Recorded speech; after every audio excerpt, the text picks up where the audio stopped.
Hello again everyone, I'm Alec Davis, the music director of the Westmoreland Festival Chorus, here once again to talk to you about our upcoming collaboration with the great noise ensemble, The Branch Will Not Break. It will be on June 3rd and this will be a benefit concert to raise money for our neighbors Bethesda Cares.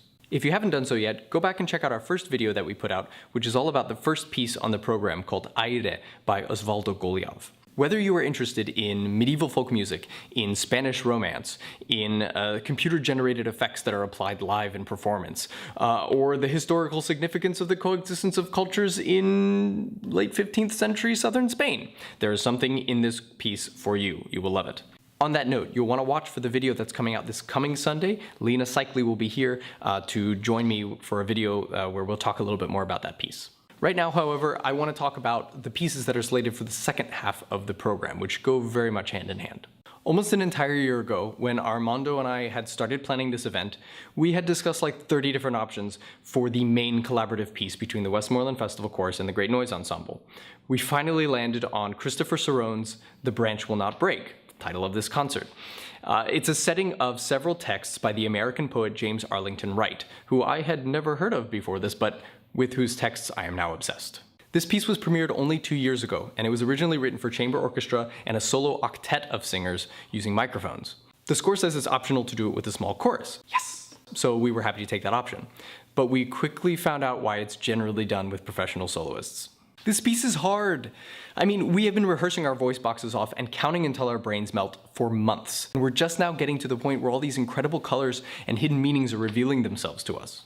Basically, this work was commissioned for a Thanksgiving concert in the Midwest, so the composer decided to use James Wright's incredibly descriptive poetry about his own experiences in places like Minnesota and South Dakota and Ohio.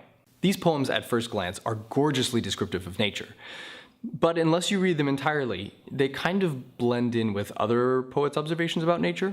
The first poem, for example, is entitled Lying in a Hammock at William Duffy's Farm in Pine Island, Minnesota, and it begins, "Over my head I see the bronze butterfly, asleep on the black trunk, blowing like a leaf in green shadow." And he continues with these beautiful, although seemingly objective, descriptions of nature, until the last line, where he says, "I have wasted my life."